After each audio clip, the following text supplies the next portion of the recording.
On September 14th of every year, we celebrate the feast of the exaltation of the precious and life-giving cross.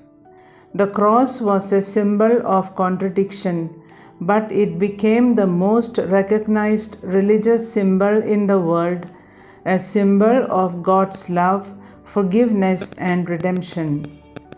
In the ancient Roman world, it was a symbol of degradation, suffering, and death.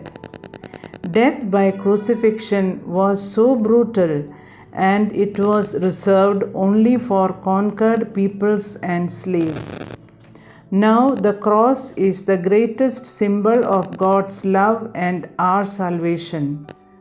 The feast was originally established to celebrate the anniversary of the finding of the true cross of Jesus in Jerusalem on September 14th, 326 by Saint Helena, the mother of Emperor Constantine.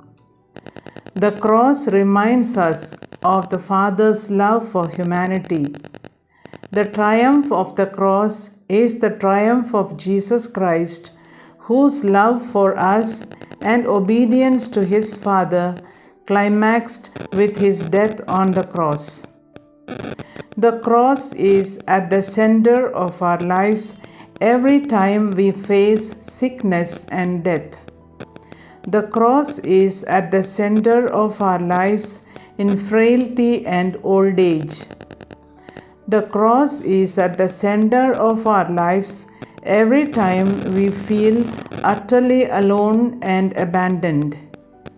The cross is at the center of our lives every time we are tempted to give in and give up. It is at the center of our lives every time we are tempted to throw our hands up in despair.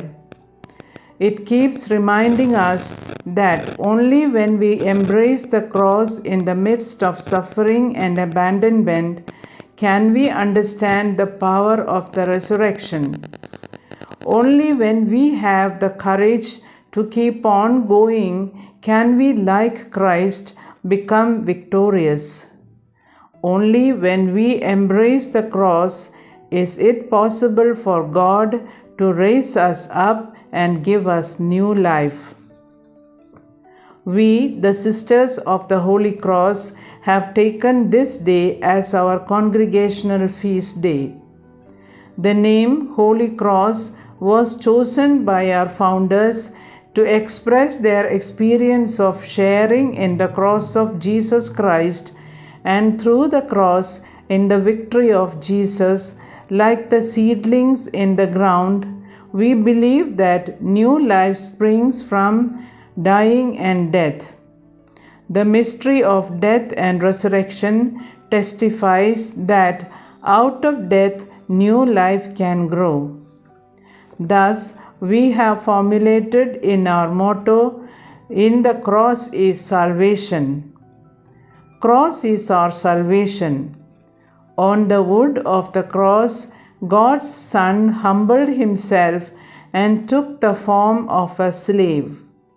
He invites us to do the same, to humble ourselves in all our activities, especially our achievements, to humble ourselves in seeking our ways to serve others, not for reward, not for gain or praise, but because in the suffering and needs of others we encounter the presence of God, and like our Lord and Master, we desire to put our lives at their service. In this way and no other, we possess the great treasure of the cross.